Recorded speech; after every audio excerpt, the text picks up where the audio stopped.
feel like I hear people say a lot of times that they want to trust God more, they want stronger faith, yet they've never put themselves in situations where faith would even be necessary. We get so comfortable and used to our comfort zones that we don't need God. I know that sounds kind of backwards, but honestly, failing might be the best thing for you, because I think only then do you realize that you're gonna be okay, and failing doesn't mean you're a failure. Hello friend, welcome back to my channel. My name is Nicole. Today is a very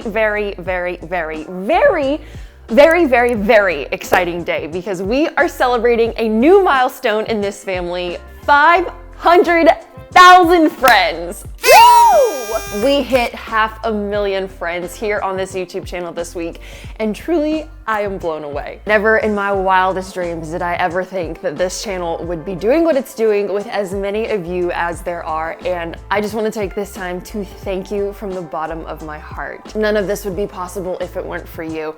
Every subscribe, every like, every comment, every minute watched on any of my videos here on this channel is why we are celebrating today. And so if you think that you're just one in 500,000, you absolutely make a difference, and you are a valued and treasured part of this community. Ugh, it makes me emotional thinking about it, because seriously, this community has changed my life. Ugh, why am I crying?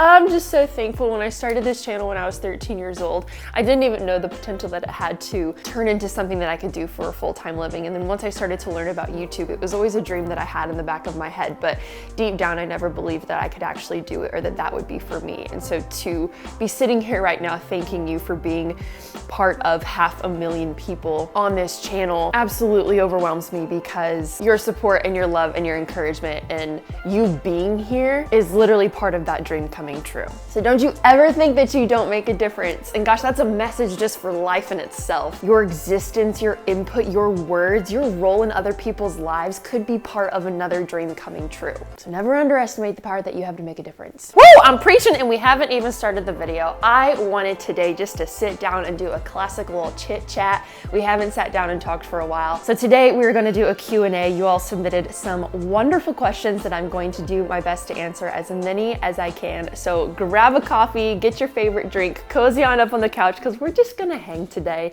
We're gonna reminisce, we're gonna celebrate. I wanna honor you. And so if you're not already part of this family, if you're like, who is this girl and why is she on my screen and why the heck am I still watching this video?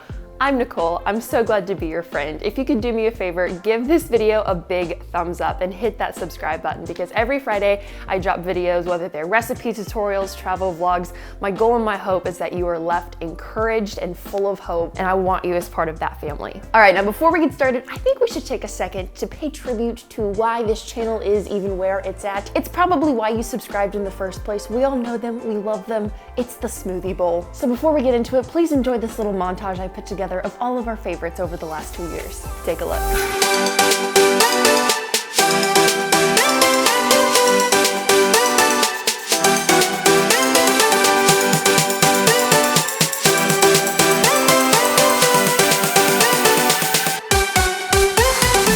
Never thought a bowl full of blended frozen fruit could bring so much joy. Okay, let's get into the questions. As I'm pulling these up, drop a comment down below on what your favorite video on this channel has been. I'm super curious. We have people from all over the world that are part of this family, so let me know where you're watching from. I love learning more about you too, so as I answer these questions, drop a fun fact so that I can get to know you better as well. Okay, first up, what inspired you to start this channel? What a great way to kick it off. I actually started this channel in 2009. I had just finished my 8th grade year at school, and YouTube had actually just come out. I remember seeing a commercial for it on TV, and I was like, what is that? And at the time, I just thought it was a platform to post stupid music videos that you made with your friends, which I absolutely loved. Comment down below if you were like this as a kid, or if you still do this, because low-key, I still do this sometimes, but I loved pulling out my camera, and that was how I entertained myself growing up, was like putting on crazy costumes, finding a song that I loved, learning all the words, and then like lip syncing and making music videos with my friends. I taught myself how to edit on my computer. I started with Windows Movie Maker. Let me know if you remember that. And I also found all these like random editing softwares that I would download online, and I just taught myself different things, even though I had no idea what I was doing. That's how I started out. Literally had no idea that you could do things like tutorials or videos that helped people and turn it into something that was a full-time job. Absolute favorite smoothie bowl you've ever made? I get this question a lot, and it's so tough because it really depends on my mood.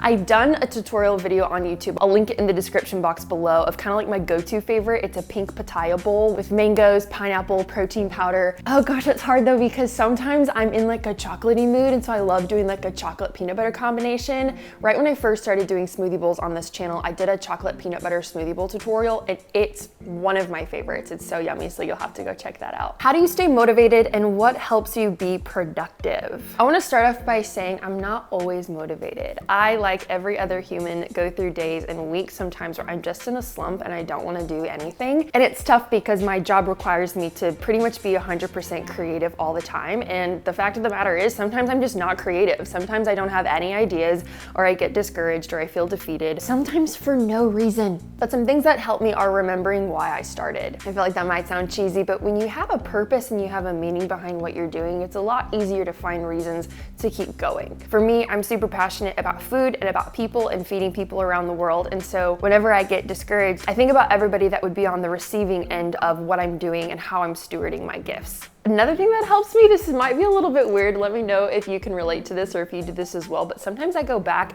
and look at where I started. I'll go back to like the beginning of my TikTok or watch really old YouTube videos of myself because it does one of two things.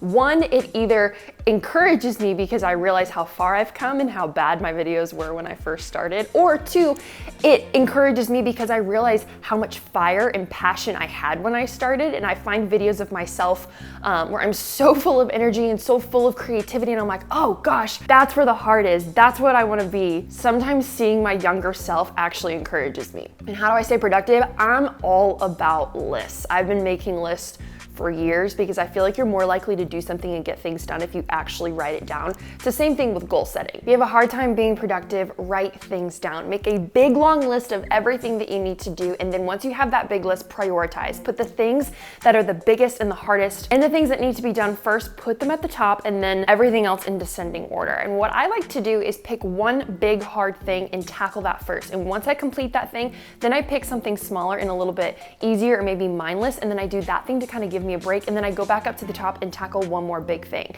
If you try to do too many big, hard, long things in the beginning, you're more likely to poop out or burn out and get discouraged versus breaking it up to give your mind a little bit of break. For example, if I have to film a really big YouTube video and it's gonna take up a lot of my time and creative energy, I will film that the first thing in my day to make sure that it gets done, and then I'll do something easy like fold laundry or wash the dishes. And then I'll go back to my list and tackle another big thing like maybe editing that video. Also too, you might not wanna hear this, but one thing that helps you be productive is just like making yourself do it. Sometimes we get so in our heads about everything we have to get done and feeling like we can't do it. And sometimes you just need a kick in the pants and you just need to do the thing, because unless you do it, it won't get done. So it's gonna sit there for as long as it takes you to just get up and do the thing. Are there any more travel episodes coming soon? Yes, I'm so glad that you asked this question. I actually have a very exciting trip coming up super soon that I can't wait to tell you about. I'm just waiting for some of the details to be finalized and flights to be purchased because I don't want to say anything until it's set in stone, but I'm very excited about it. So stay tuned for that. Where did you get most of your house stuff? Is there a tour coming soon? Yes. Okay, so most of my house stuff that I've got, I've either purchased at West Elm or Crate and Barrel. I've gotten a lot of my decor pieces for shelves at Target or like random thrift stores or Goodwill, but I'm happy to say that the house is coming together and it is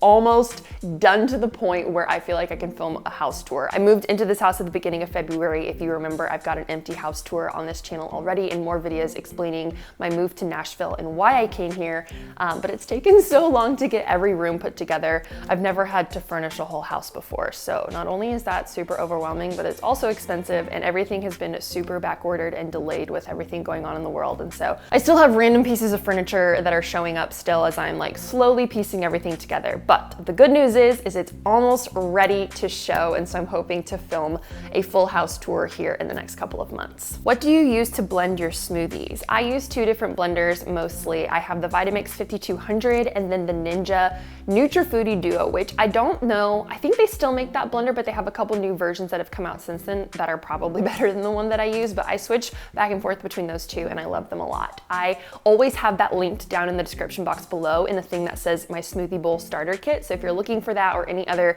things that you could use to start making smoothie bowls, that will always be down in the description. What started your passion on making smoothie bowls? This is so funny, you guys, because I think a lot of you think that I've been doing this for so long because it's how I started growing really big on TikTok and YouTube, but I actually haven't been making smoothie bowls for that long. Truly, get this, in 2019, I made a tutorial on how to make smoothie bowls thicker. And I was analyzing some of the videos on my page about a year later and noticed that that video did better than a lot of the other videos on my channel. This was before I was doing YouTube full time. And so I thought, I wonder what would happen if I did a series of smoothie bowl videos, recipes and tutorials, just to see how it does, and then move on to something else, like maybe sandwiches or milkshakes or Starbucks drinks. And so originally my goal was to do 5 smoothie bowl videos and then move on.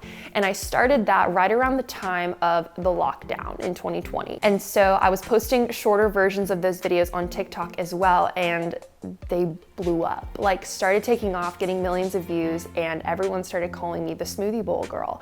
Legit was still using the Ninja blender that I got in college at Target, and it wasn't the best blender to make smoothie bowls. And so my mom literally called me and she said, you need my Vitamix. And she mailed me her blender, bless her soul, so that I could start making better smoothie bowls. And I started making smoothie bowls every single day. And so once I started learning the art of making smoothie bowls, it started to become so fun for me to mix different fruits together, figure out different flavor combinations. I love topping smoothie bowls. I've always said this, that I believe smoothie bowls are just a canvas for toppings. As much as I love the base, I love putting granola, chocolate, peanut butter blobs, the drizzle, all the things. And I just loved it. So really that didn't start for me until the pandemic. Now I couldn't imagine my life any other way. On that note, so many of you have been asking me for a cookbook, and yes, the cookbook is coming. If you are subscribed to my newsletter, you've been receiving the monthly ebook, which comes with 5 free recipes every single month. I haven't put out a newsletter yet this year, but they're coming back. So if you're not already signed up for that, it's free to join. Go to NicoleTheNomad.com. It's also linked down in the description box below, so you can sign up and be on that list, because I'm always giving out free mini ebooks, and that will be where the announcement comes when I finally have my cookbook published and ready to sell. Very excited about that. Favorite place you visited? New Zealand, hands down. I don't talk about this a lot, but I lived in New Zealand for half a year when I was in college. I studied abroad in Wellington and absolutely fell in love with the country. That's actually where Nicole the Nomad started. I was in 9 countries that year and I was traveling all the time. So truly was a nomad, but I absolutely love New Zealand. The people there are so kind. The land is so beautiful. There's so many sheep, great coffee, great food, great things to see. I love the outdoors and hiking. Truly, there is no better place. If you've been to New Zealand, let me know, but I had the time of my life and I cannot wait to go back. Where did you go to college? I went to Chapman University. It's in Orange County, California. It's a pretty small private liberal arts school, and I was a part of their film school called Dodge. How is Nashville compared to living in LA? Oh my gosh, truly so different. I think the biggest thing is the pace of life is a lot slower. Everyone's much more relaxed and chill here. One of the things I've noticed now living here for a year is that it's less competitive. Because the entertainment industry is so big in LA, I felt like the culture could be very vicious at times, and here in Nashville, it's like everybody here wants to support each other and everyone wants to like cheer each other on in their dreams. I think people here have a better understanding that we all have our own lanes. There are so many talented people here in Nashville pursuing music or art or film, but when God's called you to something, He protects the lane that you're in, and you don't have to worry or look to your left or to your right, because where you're called and what you're meant to do is protected. I will say I miss the weather in LA. The weather in Nashville is nice. I do appreciate that we get all 4 seasons, but I'm not a big fan of like the random torrential downpours. I feel like it'll be super sunny and warm, and then all of a sudden it'll be pouring down rain for like 10 minutes and then it'll clear back up. That really throws me off, but it's nice having all 4 seasons. I do miss the beach. I do miss the dry heat. There's a lot of humidity here and my hair just doesn't love it. But overall, living in Nashville has been super, super awesome. I have such a great community here, and I've found incredible friends who want more for me than from me. And I think I might even write a book about finding friends, because I've struggled with it in the past and it's something I've prayed for. And truly moving to Nashville was such an answered prayer, simply because of the community and the people here. Does living alone ever get lonely or boring? Ever wish you had a roommate? You know, it does. I remember when I first moved into my house, I called my mom in a panic and I was like, I think I made a horrible mistake. Everything is too big. The table's too big, my bed is too big, this house is too big.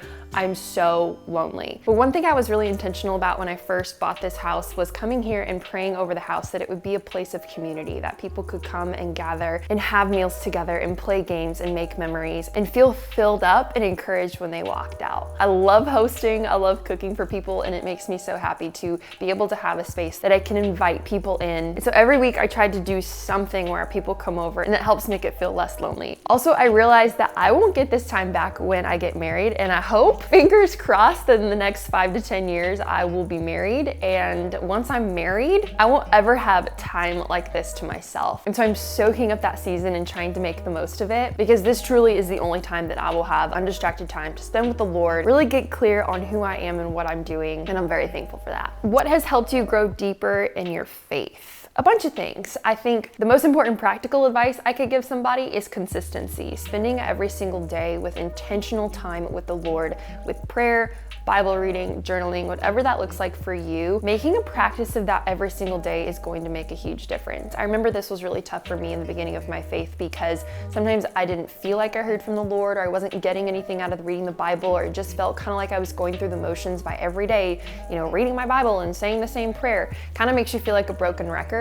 But there is something to be said, man, about consistency and showing up every single day, even when you don't feel like it. Our faith is not based on our feelings. And so just because you don't feel the Lord does not mean he is not near. God is near. It says that in his word. And so whatever you're going through, whether or not you feel it, I think it's so important to make that a daily practice of spending time with the Lord, reading the Bible, and doing life in community. That can look different. You don't have to do the exact same thing every day. Sometimes I go on a walk and I listen to worship music, or I pray while I'm in the car. I do different things throughout my day to switch it up, but I'm always being intentional to spend good quality time with the Lord. That, and then life experience. I was thrown into a lot of experiences at a young age that required faith. I feel like I hear people say a lot of times that they want to trust God more, they want stronger faith, yet they've never put themselves in situations where faith would even be necessary. I think Christine Kane is the one that said this, but it was something to the effect of, we all want to see a miracle in our lives, yet none of us ever put ourselves in the position where a miracle would even be necessary. Ooh! Let me say that one more time.